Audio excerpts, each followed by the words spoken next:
Hi, welcome to our channel of ignou audiobooks, Indira Gandhi National Open University, School of Social Sciences, SOSS, Master's Degree Programs, MA in Psychology, MAP, Second Year, MPC 0 to 2 Assessment in Counseling and Guidance, Block 3 Assessment in Counseling and Guidance, Unit 4 Multicultural Counseling and Guidance, Role of Counselors in Preventing Illness and Promoting Positive Health, 4.0 Introduction. In this unit, we are dealing with multicultural counseling. We start with multiculturalism and its history, followed by multicultural counseling and guidance. In this, we discuss the role of counselors, the client and counselor in multicultural counseling and trends in multicultural counseling. Then we take a positive health and discuss under it the philosophical orientation, role of optimism in positive health. This is followed by a section on preventing mental ill health and promoting positive health, within which we discuss positive psychology. Then we take up the issue of understanding illness, its causes, and prevention, within which we present how healthful living could be achieved. In this context, we discuss how risks towards any kind of illness could be avoided, and what actions to be taken to avoid or reduce known risks. Then we elucidate practical steps for reducing risk and promoting health, and discuss factors for motivating persons to take positive steps towards positive health. Lastly, we discuss the involvement of youth and community in the process. 4.1 Objectives. After completing this unit, you will be able to times define the concept and origin of multiculturalism, times describe multicultural counseling and guidance, times discuss the role of counselors in multiculturalism, times define health and positive health, times explain the role of optimism in positive health, times discuss how to prevent mental health and promote positive health, and times analyze the relationship between illness and a healthful balance. 4.2 Multiculturalism and its history. Multiculturalism is the appreciation, acceptance, or promotion of multiple cultures applied to the demographic makeup of a specific place.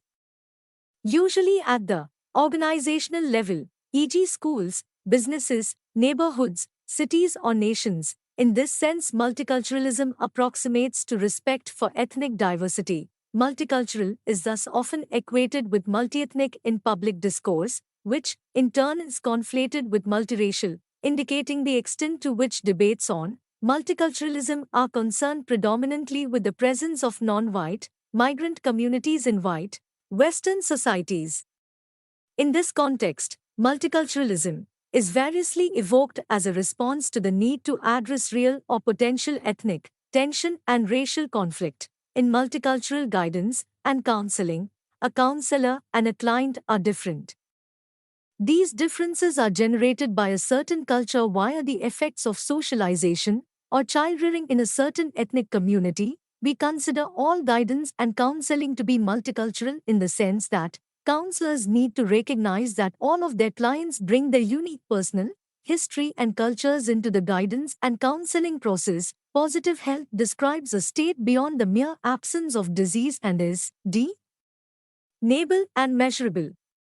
Positive health can be operationalized by a combination of excellent status on biological, subjective, and functional measures. Health is a state of complete positive physical, mental, and social well-being and not merely the absence of disease or infirmity. Optimism is, of all personality traits, in addition to being strongly associated with greater well-being, it seems to play an important role in physical and positive health. Primary prevention involves actions to keep disease from occurring. Secondary prevention involves actions to detect the presence of disease in its early stages when it is easier to treat. Tertiary prevention involves actions to reduce the severity of a disease that has already occurred, to minimize its complications, or to promote recovery. The term multiculturalism generally refers to a de facto state of both cultural and ethnic diversity within the demographics of a particular social space. 4.2 1 History of Western and Eastern societies. As a philosophy, multiculturalism began as part of the pragmatism movement at the end of the 19th century in Britain and in the United States, then as political and cultural pluralism at the turn of the 20th. Philosophers, psychologists, and historians, and early sociologists such as Charles Sanders Peirce, William James, George Santayana, Horace Cullen, John Dewey, W.B. Du Bois, and Alain Locke developed concepts of cultural pluralism, from which emerged what we understand today as multiculturalism. Europe, especially in the 19th century, the ideology of nationalism transformed the way Europeans thought about the state. Existing states were broken up and new ones created. The new nation states were founded on the principle that each nation is entitled to its own sovereign state and to engender, protect, and preserve its own unique culture and history. Unity, under this ideology, is seen as an essential feature of the nation and the nation state: unity of descent, unity of culture, unity of language, and often unity of religion. The nation-state constitutes a culturally homogeneous society. Although some national movements recognized regional differences, it has been argued that the concept, if not the 19th century methodology, of monoculturalism has been gaining favor in recent years. This is generally fueled by a desire to safeguard national cultures or identities that are perceived as being under threat, particularly by globalization and the promulgation of multiculturalism by left-wing political parties, as opposed to the outright xenophobia of the 19th century. USA. In the United States, continuous mass immigration had been a feature of economy and society since the first half of the 19th century.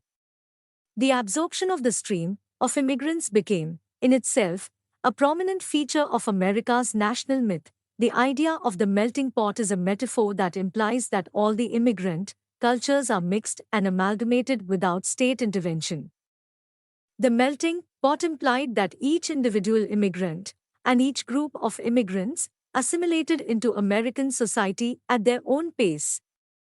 An Americanized, and often stereotypical, version of the original nation's cuisine and its holidays survived. Australia. Prior to settlement by Europeans, the Australian continent was not a single nation, but hosted several indigenous cultures and between 200 and 400 active languages at any one time. The present nation of Australia resulted from a deliberate process of immigration intended to fill the empty continent, also excluding potential rivals to the British Empire. Settlers from the British Isles, after 1800 including Ireland, were the earliest people that were not native the continent to live in Australia. Dutch colonization and possible visits to Australia by explorers and/or traders from China did not lead to permanent settlement.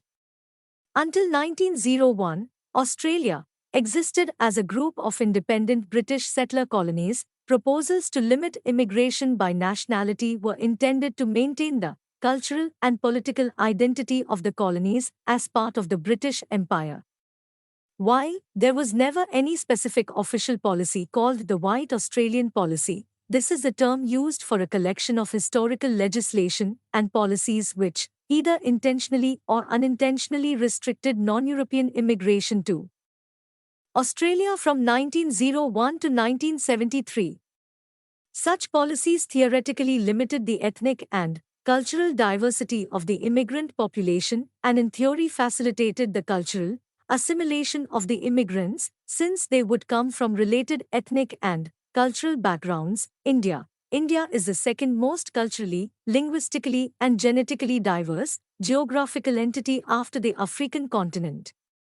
India's republican democracy is premised on a national belief in pluralism, not the standard nationalist invocation of a shared history, a single language, and an assimilationist culture. State boundaries in India are mostly drawn on linguistic lines. In addition, India is also one of the most religiously diverse countries in the world, with significant Hindu 80.5%, Muslim 13.4%, Christian 2.3%, Sikh 2.1%, Buddhist, Jain, and Parsi populations. Cities like Mumbai in Maharashtra display high levels of multilingualism and multiculturalism, spurred by political integration after independence and migration from rural areas. Indonesia. There are more than 700 living languages spoken in Indonesia, and although predominantly Muslim, the country also has large Christian and Hindu populations. Indonesia's national motto, Bhindeka Tunggal Ika, unity in diversity lit, many, yet one, articulates the diversity that shapes the country. 4.2 Point to multicultural counseling and guidance. The concept of culture is a very complex one, including different levels and different perspectives. The concept multicultural is difficult to define because there is no agreement about what is included in culture.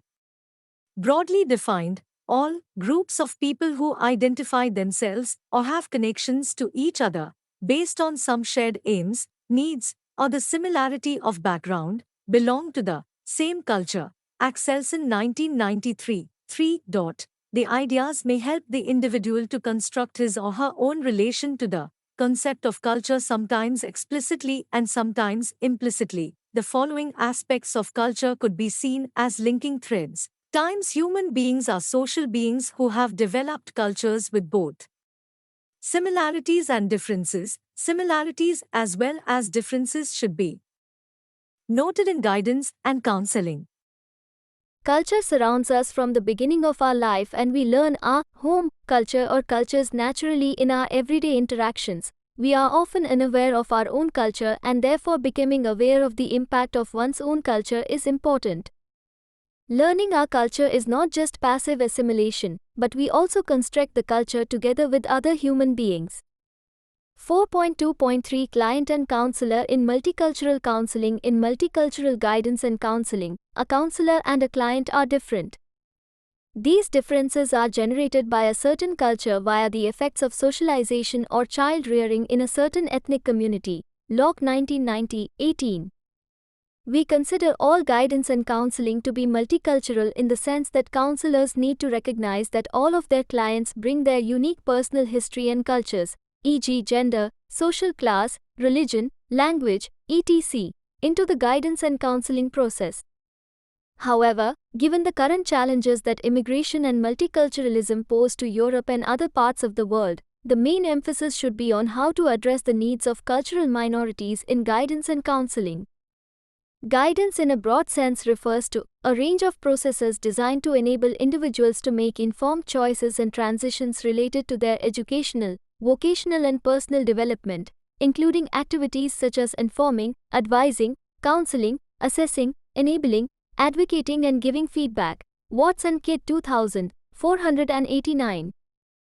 Guidance has often been associated with information having the key role in all guidance activities, e.g. Brown 1999.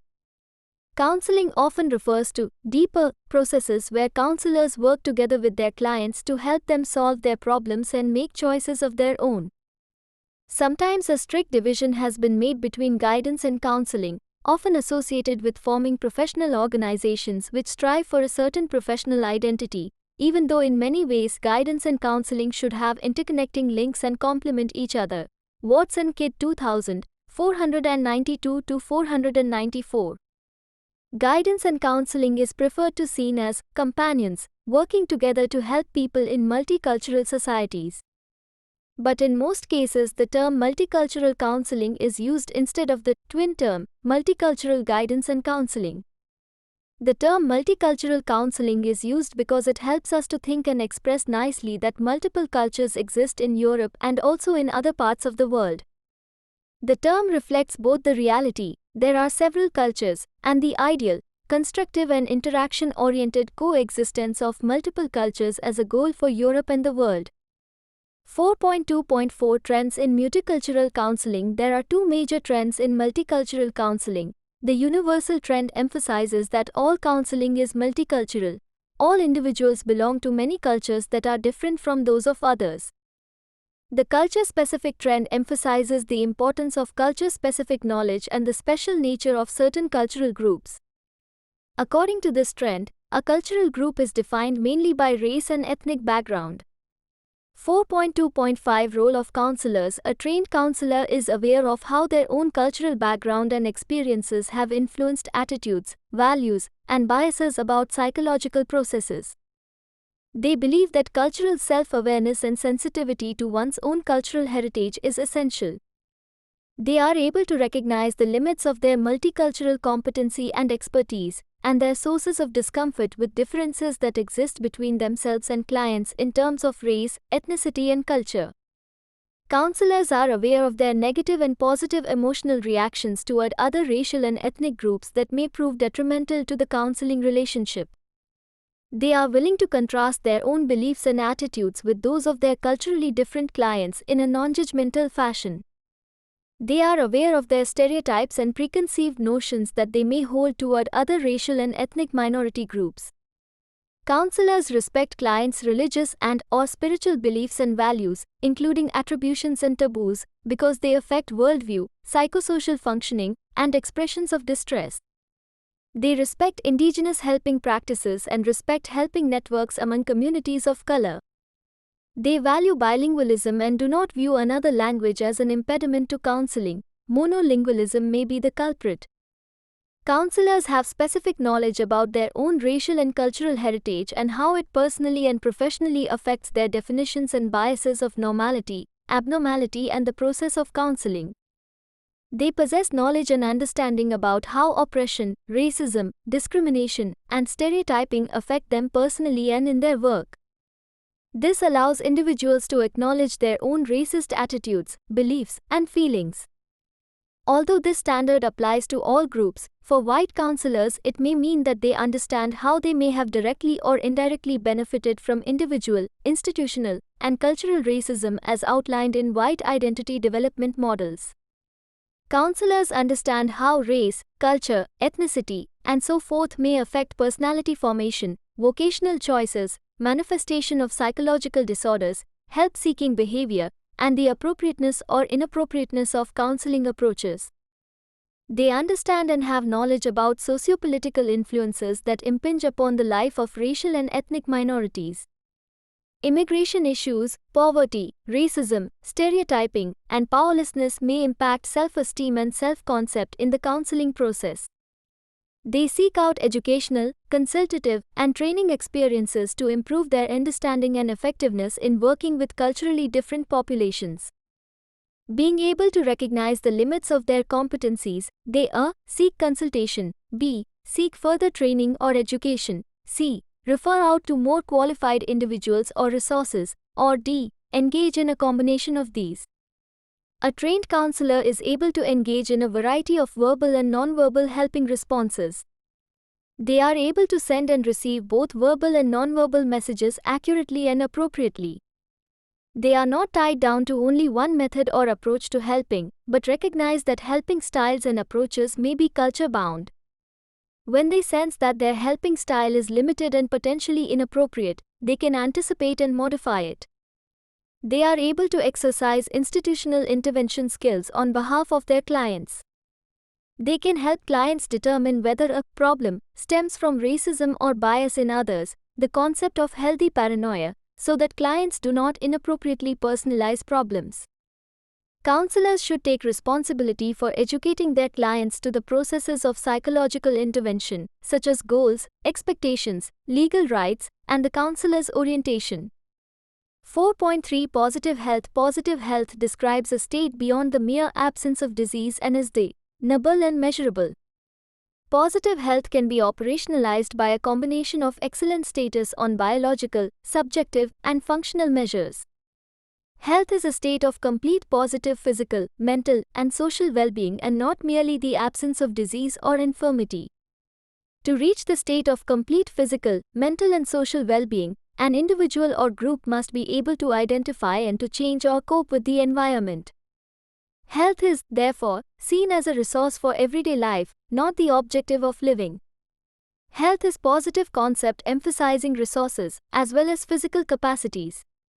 The self-perception of healthy people, characterized by having positive feelings about themselves, a feeling of self-control and optimistic vision of future, provides reserves of and a driving force for resources not only to cope with everyday difficulties but also with those which are especially stressful and even threatening for one's existence. Having a good physical and mental state should not only consist in not having an illness or disorder, but also in enjoying a series of resources or abilities that allow for coping with adversities. And through the perspective of positive health, the very state of well-being makes it possible to achieve a greater psychological, social and community development. The definition of health has made the idea of positive health turn around the concept of well-being. This can be discussed in two philosophical orientations. 4.3.1 Philosophical orientation. The first perspective is called hedonism, which defines well-being as the presence of positive effect and the absence of negative effect. The idea behind hedonism is that the objective of life is to experience the greatest possible amount of pleasure, although oriented towards enjoyment and noble activities. Happiness would be, in some sense, the sum of pleasurable moments. Eudaimonia. The second perspective suggests that well-being does not consist in maximizing positive experiences and minimizing negative ones but refer to living fully or to allow for the richest human potential possible. It is both as ancient and modern. In the field of modern psychology, the predominant concept stemming from hedonic psychologists is subjective well-being. Subjective well-being usually includes two elements, namely affective balance, which is obtained by subtracting the frequency of negative emotions from the frequency of positive emotions. Secondly, perceived life satisfaction, which is more stable and has a greater cognitive component. Even though affective balance and life satisfaction imply different time frameworks for subjective well-being, as life satisfaction is a global judgment on life itself, whereas affective balance makes reference to the relative frequency of pleasant or unpleasant effects in one's immediate experience, they can be understood as concepts linked to an hedonic perspective. Each dimensions of psychological well-being posits a different challenge that people find in their efforts to function positively. People who manifest eudaimonic well-being are characterized as follows: times they have positive self-regard that includes awareness of personal limitations, self-acceptance; times they have developed and kept warm ties with others. Positive relations with others; times they create a surrounding context so as to satisfy their needs and desires. Environmental mastery; times they have developed a strong sense of individuality and personal freedom.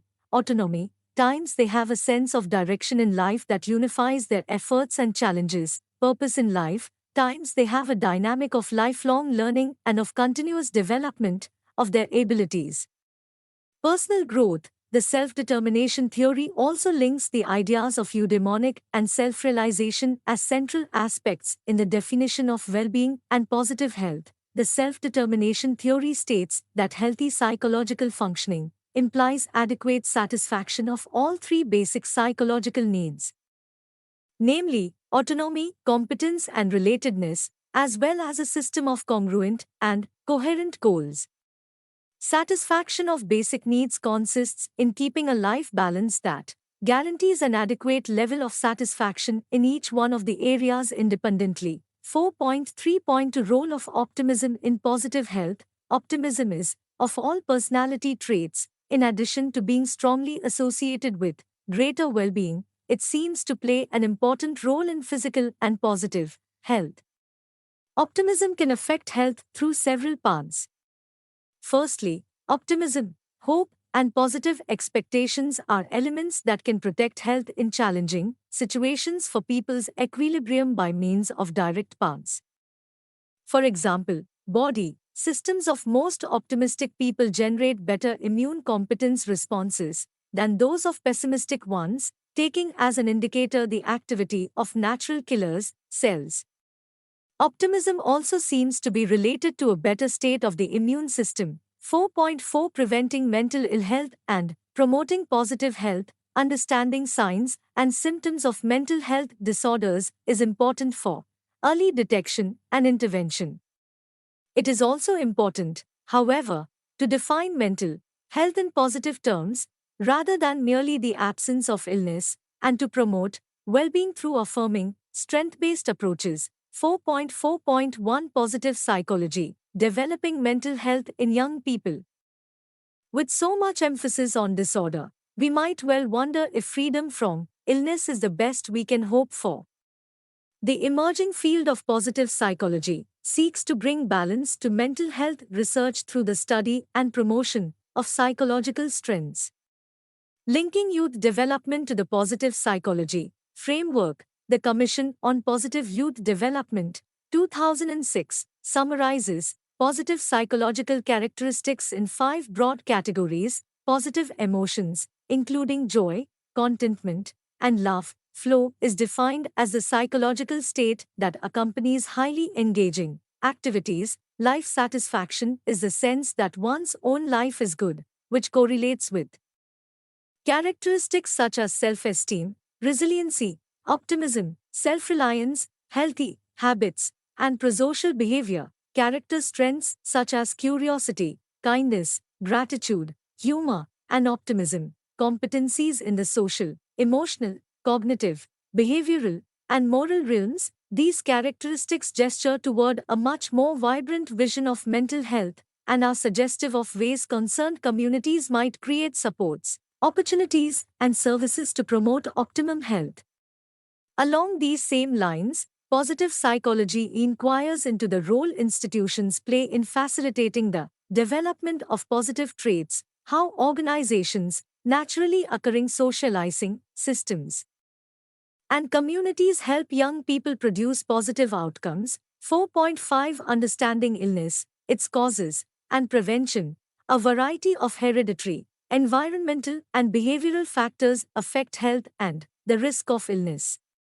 The availability of healthcare, access to healthcare, also affects health risks. This factor is usually not within the health consumer's control. However, there are proven, effective ways to reduce the risks from other factors, including times practicing healthful living, times taking action to avoid or reduce known risks, times obtaining regular checkups, and recommended services to prevent disease. 4.5.1 Practicing healthful living. Be proactive in developing a healthy lifestyle. Eat a healthy diet. Stay physically active. 4.5.2 Taking action to avoid or reduce known risks. Avoid the use of tobacco and activities such as riding without a safety belt or riding with an intoxicated driver. The use of alcohol and other drugs and/or participation in unprotected sexual activity also present known risks that can be avoided or prevented. 4.5.3 Obtaining regular checkups and recommended services to prevent disease. Get needed medical services, including immunizations and dental care, in order to keep disease from occurring or to catch disease in an early stage when it is more easily treated. Of course, healthcare must be available and affordable if health consumers are to access these needed services. 4.5.4 Ways to reduce risk and promote health. Primary prevention involves actions to keep disease from occurring, such as immunizations. These actions include times developing and maintaining a healthy lifestyle, times reducing health risks. Secondary prevention involves actions to detect the presence of disease in its early stages when it is easier to treat, such as mammography. These actions include times accessing professional health services, times medical examinations, times medical testing, times conducting self-examinations. Tertiary prevention involves actions to reduce the severity of a disease that has already occurred, to minimize its complications, or to promote recovery, such as managing diabetes, cardiac rehabilitation, or alcohol and other drug rehabilitation.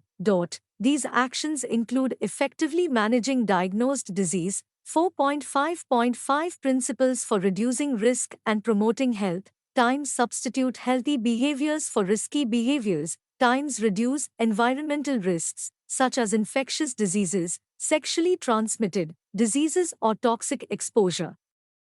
Times minimize any known hereditary risks. For example, a family history of breast cancer indicates importance of early onset of self-examination and professional screening. times effectively use healthcare resources. 4.5.6 Practical steps for reducing risk and promoting health, times identify personal risks, times learn about ways to reduce these risks. Healthy living is a primary means of disease prevention. Healthy living includes a variety of positive personal actions, such as eating a healthy diet, leading a physically active life, obtaining adequate rest, dealing effectively with stress, promoting good oral health, and obtaining recommended services, such as immunizations, to prevent disease. Times make a plan to improve your health or reduce a specific risk. Based on the information from Step 1 and Step 2, prepare a draft statement of a short-term goal to promote a healthy behavior and or to reduce your risk for disease. Times plan for success. Certain factors must be in place for behavior change or new learning to occur.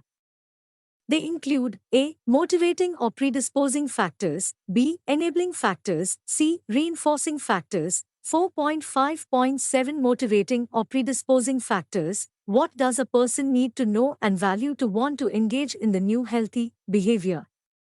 Discover these by considering times experiences, times perceived benefits, example, appearance, sports performance, feeling good, times perceived threat, example, how bad does the adverse impact seem to be, times perceived susceptibility, example, genetic risks, environmental risks, behavioral risks, times perceived peer norms, example, everybody does it.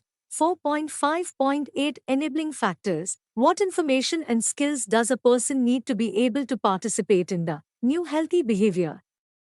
Enhance enabling factors by times identifying and removing perceived barriers, times identifying available resources, times building confidence, self-efficacy, times building awareness, example, that it matters what you do, eat and smoke. 4.5.9 Reinforcing factors. What kinds of reinforcement or rewards would help a person continue with the new healthy behavior? Times external rewards, example, a star on a chart, times internal rewards, example, pride in achieving, times people who provide positive or negative reinforcement. 4.5.10 Healthful balance. Overgrowth of germs that normally live in the body destroys the healthful balance and allows infection or disease to develop from the overgrowing organisms. Overgrowth of germs can occur due to frequent or overuse of antibiotics or steroids, malnutrition, immunosuppressive drugs, or heavy irradiation, as in cancer treatment, or with chronic diseases such as diabetes and cancer. Overuse or unnecessary use of antibiotics is not wise. Bacteria can become resistant to antibiotics as mutation occurs in the bacteria. The bacteria change in ways that cause the antibiotics to no longer be effective. These resistant bacteria can emerge resistant to one antibiotic or to closely related groups of antibiotics. Balance is also destroyed by germs from a source outside the body that invade the body. The germs that may be normal to one person may not be normal to another person's body and may cause sickness when introduced into another person. This forms the basis for routine hygiene measures such as hand washing following urination or defecation. The germs in the body of one person may be non-pathogenic, non-disease causing, but these same germs can create serious illness in another person.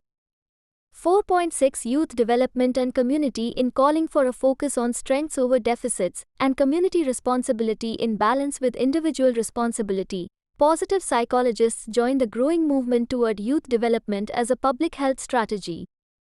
Relying on research that demonstrates the protective effects of youth development approaches, organization explicitly endorses youth development strategies that involve all community sectors to address health and safety.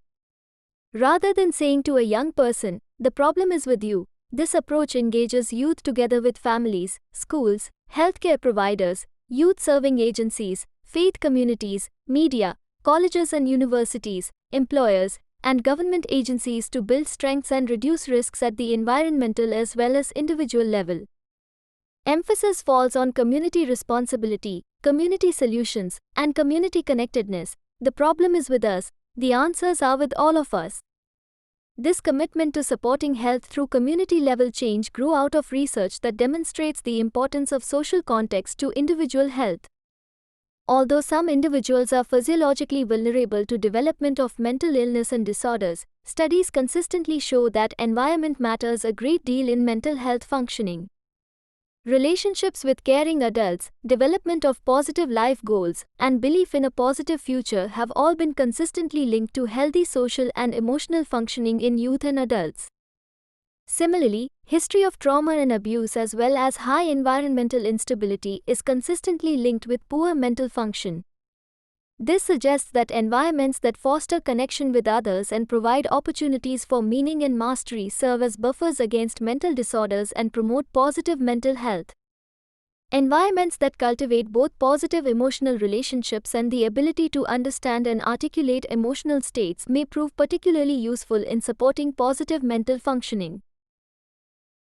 4.7 Summary: Multiculturalism is the appreciation, acceptance, or promotion of multiple cultures, applied to the demographic makeup of a specific place, usually at the organizational level, e.g., schools, businesses, neighborhoods, cities, or nations. In this sense, multiculturalism approximates to respect for ethnic diversity. In a political context, it has come to mean the advocacy of extending equitable status to distinct ethnic and religious groups without promoting any specific ethnic, religious, and/or cultural community values as central. Multiculturalism as cultural mosaic is often contrasted with the concepts assimilationism and social integration and has been described as a salad bowl rather than a melting pot. Multiculturalism, as distinct from the adjective multicultural, of or pertaining to a society consisting of varied cultural groups, first came into wide circulation in the 1970s in Canada and Australia as the name for a key plank of government policy to assist in the management of ethnic pluralism within the national polity. In this context, the emergence of the term is strongly associated with a growing realization of the unintended social and cultural consequences of large-scale immigration. Coined by a Canadian Royal Commission in 1965, this governmental use of multiculturalism is widely supported and endorsed by its proponents as both a progressive political imperative and an official article of faith, a term associated in principle with the values of equality, tolerance, and inclusiveness toward migrants of ethnically different backgrounds. Multicultural is thus often equated with multiethnic in public discourse, which, in turn, is conflated with multiracial, indicating the extent to which debates on multiculturalism are concerned predominantly with the presence of non-white, migrant communities in white, Western societies. In this context, multiculturalism is variously evoked as a response to the need to address real or potential ethnic tension and racial conflict. In multicultural guidance and counseling, a counselor and a client are different. These differences are generated by a certain culture via the effects of socialization or childrearing in a certain ethnic community. Loke 1990, 18. We consider all guidance and counseling to be multicultural in the sense that counselors need to recognize that all of their clients bring their unique personal history and cultures, e.g., gender, social class, religion, language, etc., into the guidance and counseling process. However, given the current challenges that immigration and multiculturalism pose to Europe and other parts of the world, the main emphasis should be on how to address the needs of cultural minorities. In guidance and counseling, positive health describes a state beyond the mere absence of disease and is definable and measurable. Positive health can be operationalized by a combination of excellent status on biological, subjective, and functional measures. Health is a state of complete positive physical, mental, and social well-being and not merely the absence of disease or infirmity. To reach the state of complete physical, mental, and social well-being, an individual or group must be able to identify and to change or cope with the environment. Health is, therefore, seen as a resource for everyday life, not the objective of living. Health is positive concept emphasizing resources, as well as physical, capacities, optimism is, of all personality traits, in addition to being strongly associated with greater well-being, it seems to play an important role in physical and positive health. The availability of healthcare, access to healthcare, also affects health risks. This factor is usually not within the health consumer's control. However, there are proven, effective ways to reduce the risks from other factors. Primary prevention involves actions to keep disease from occurring. Secondary prevention involves actions to detect the presence of disease in its early stages when it is easier to treat. Tertiary prevention involves actions to reduce the severity of a disease that has already occurred, to minimize its complications, or to promote recovery. Environments that cultivate both positive emotional relationships and the ability to understand and articulate emotional states may prove particularly useful in supporting positive mental functioning. Thank you. Subscribe to our channel for more updates, and we will see you with the next chapter.